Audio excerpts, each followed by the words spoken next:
Business and Human Rights Summit demonstrates how passionate we are here at Yahoo about promoting the internet as a platform for the free exchange of ideas, and how committed we are to our responsibility to protect our users' rights to privacy and free expression around the world.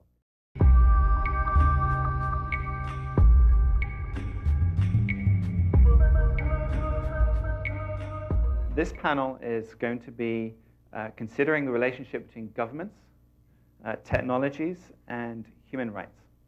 And in particular, we're going to consider various government sector-led approaches to protecting privacy and freedom of expression. That there is a state duty to protect people, there is a corporate responsibility to respect human rights, and there's a need for greater access to remedy for victims of corporate-related abuse. Those three pillars make up a framework: protect, respect, remedy.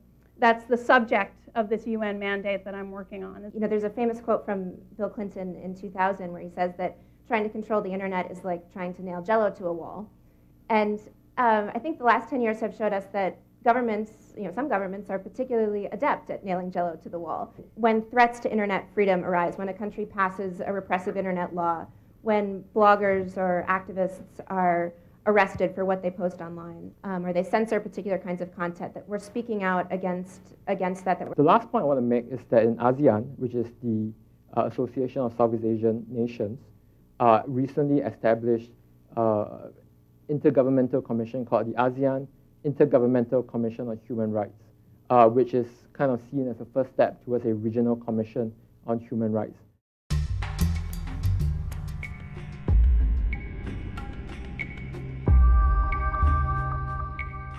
As you all know, online services can be very important tools for citizen journalists, for political campaigners, for human rights advocates, and for the general public to express their points of view online, to organize themselves. But it's becoming increasingly common for accounts to be stolen, to be deactivated, or for content to be removed for various reasons. The very fact that you have a highly motivated assailant that's really attempting to attack your company's systems means that this is a vulnerability not just for human rights, but it's a vulnerability in your engineering infrastructure, because somebody that motivated could do an incredible amount of damage in it. What people would do oftentimes, they would, whoever they are, we don't know, they would flag videos that documented various human rights abuses. For example, police car running over protesters in the streets. There is no other safe place in Iran to organize other than internet. So for political purposes, they use internet for organizing, and they assume that internet is safe, but we know that it's not. It's really important to us to be a platform for free expression. The aftermath of the Iranian elections is a great example of that, where so much of what happened, so many of the protests, we saw on YouTube. After a while, it was the only video that was available after all the news organizations were kicked out. If you're an activist on the other end, and you're certainly in an environment where you are used to repression, you may understand that as an act of repression. You may not even know that you violated the terms of service. But the impact that has is a human rights impact. The only reason we even knew that some of these instances had human rights impact were because of our colleagues in the Global Network Initiative. And the GNI currently has 3 companies at the table: Google, Yahoo, Microsoft. For the issues that we've been talking about today, are there major players who really should be part of this conversation who are not? There is an expectation, or there's a belief, that GNI is only about certain countries or certain regions of the world. And one thing I'd like to make clear is that it's global. So the global actually means something. It's not specific to China. It's not specific to Iran. It's global.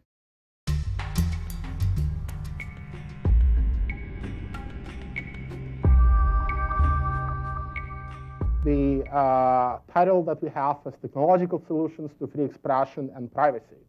I think our job on this panel has been made considerably harder by everything we have heard so far. Asia is a really big part of that, largely because we also bundle China and Iran and Vietnam, considered 3 of the biggest offenders in the Asian region, East and West Asia. We began focusing on circumvention tools about 4.5 years ago, when the partners we were working with, local organizations mostly, but also academic organizations, universities, trade associations, a vast array of organisations that are not just from what we would consider the typical human rights community, were coming forward to say we're having real problems accessing that information or producing quality information that can then be published that isn't blocked. Users want to do that in a way where they can be private.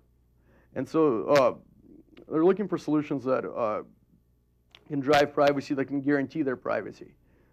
So if you're blogging in China, you're not risking your identity being given out to the wrong people. There's no question there's a global economic effect that censorship has on business. And a lot of the censorship in China, I think, is more linked to protecting the interests of Chinese businesses against foreign competition than it is against real, censorship of information. So we can see that privacy is also business, is a demand. It's not only a right, it's also a demand. Scalability. So how do you scale? How do your technology be scaled up to support a large number of traffics? We're talking about tens of millions of users, even more than that.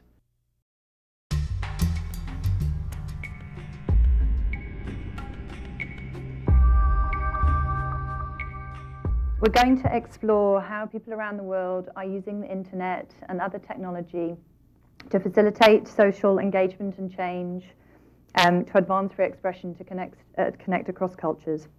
The Philippines in general has a free and vibrant press.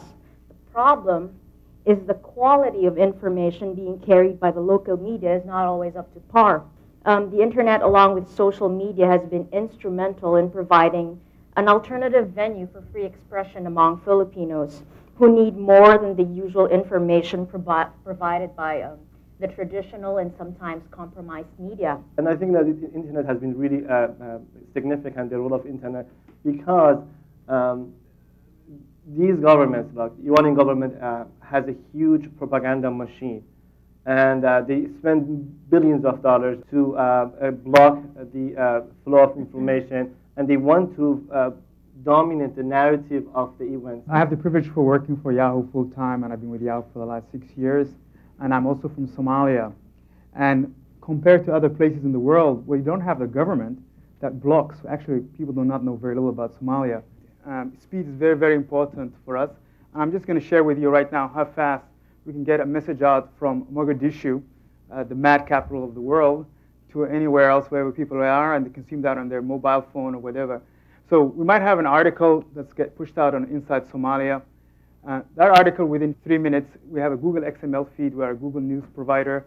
From there, we can push that content. We have a little API that takes that article and that pushes out to Twitter.